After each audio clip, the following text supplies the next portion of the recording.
ॐ जननीं शारदां देवीं रामकृष्णं जगद्गुरुं पादपद्मे तयो श्रित्वा प्रणमामि मुहुर्मुहुः। সৃষ্টি মা শারদা দেবীর স্মৃতিকথা স্মৃতিচারণ করেছেন শ্রী অমূল্য কৃষ্ণ ঘোষ।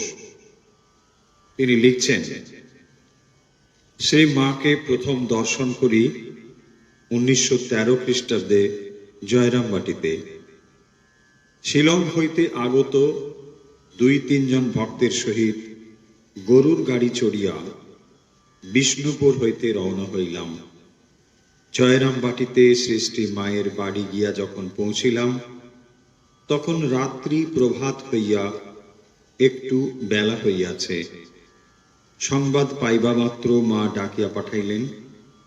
সকলে প্রণাম করিয়া উঠিলে আমাকে দেখাইয়া জিজ্ঞাসা করিলেন, কে ছেলেটি গো, কেন এসেছে?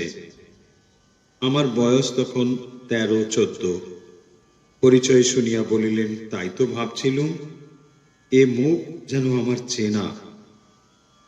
বউ মায়ের সঙ্গে খুব মিল আছে, ঠিক একরকম। বৌমা অর্থাৎ আমার দিদি, তিনি পূর্বেই সৃষ্টি মায়ের নিকট দীক্ষা লাভ করিয়াছিলেন এবং তাহার বিশেষ স্নেহের পাত্রী ছিলেন। সকলের দেখা দেখি আমিও প্রণাম করিলাম। চিবুক স্পর্শ করিয়া চুমা খাইলেন, মাথায় গায়ে হাত রাখিয়া আশীর্বাদ করিলেন। শিলংয়ের ভক্তদিগকে জানাইয়া দিলেন যে পরদিন তাহাদের দীক্ষা হইবে।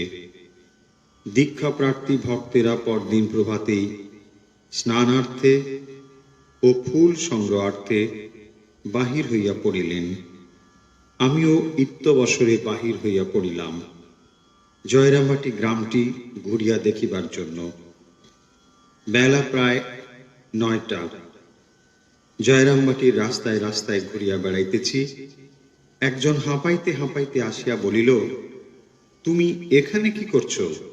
মা ডাকছেন, শিগগির এসো। তাহার সহিত গিয়া মায়ের সম্মুখে দাঁড়াইলাম। দেখিলাম ভক্তদিগকে দীক্ষাদান শেষ করিয়া বোধহয় আমার জন্য অপেক্ষা করিতেছেন। নিকটে যাইতে জিজ্ঞাসা করিলাম, কি বাবা, তুমি মন্ত্র নেবে? অপ্রত্যাশিত এই আহ্বানে আমি বিস্মিত হইলাম।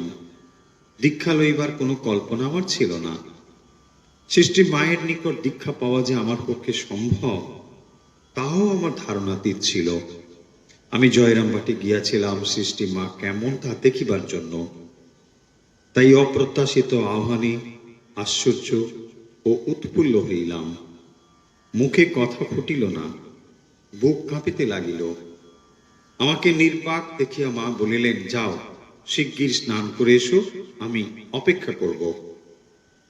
নিকটেই কলু পুকুরে একটা ডুব দিয়ে আসিলাম।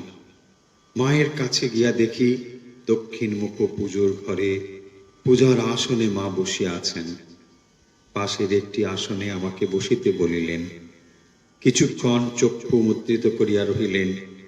তাহার পর আমার জন্য নির্ণীত মন্ত্রটি কয়েকবার উচ্চারণ করিয়া আঙুলে গণনা রাখিবার পদ্ধতিটি দেখাইয়া দিলেন।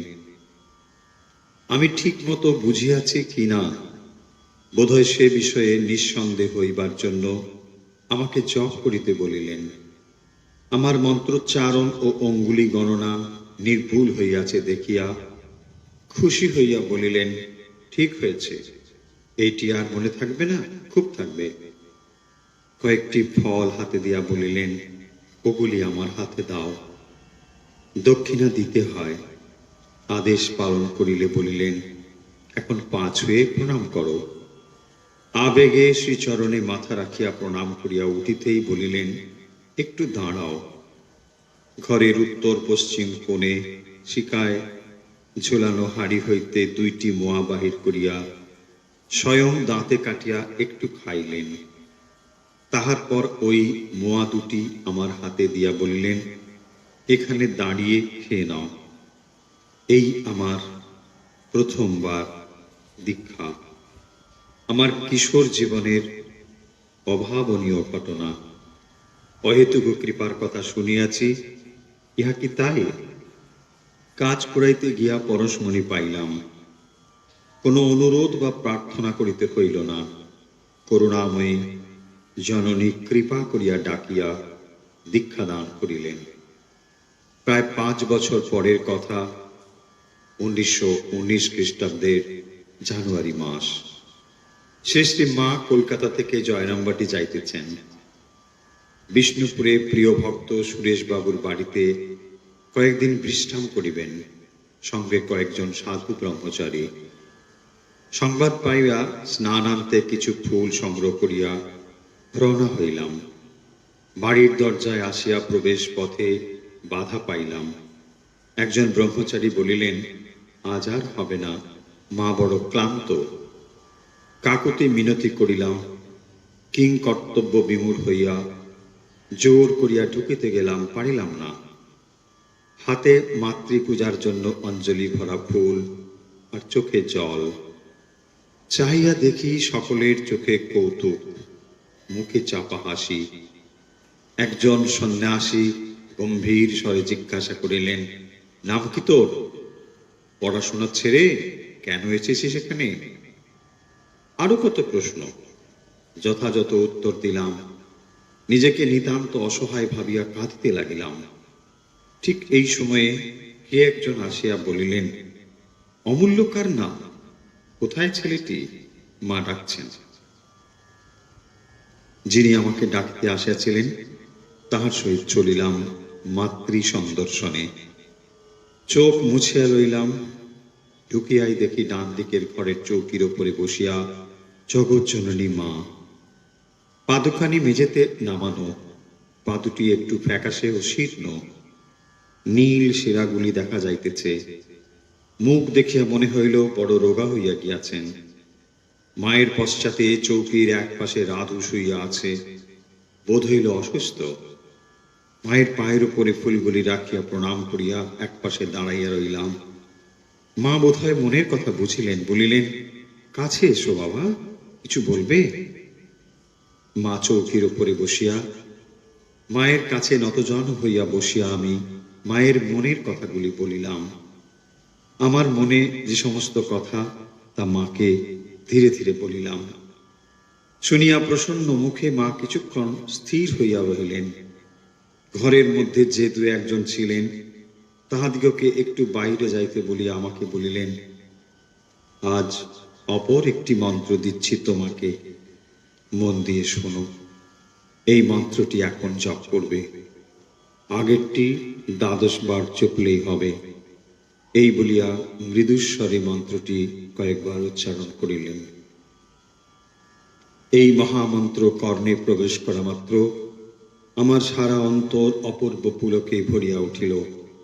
মনে হইল এই মন্ত্রটির জন্য বহু জন্ম ধরিয়া আমি প্রতীক্ষা করিতেছিলাম।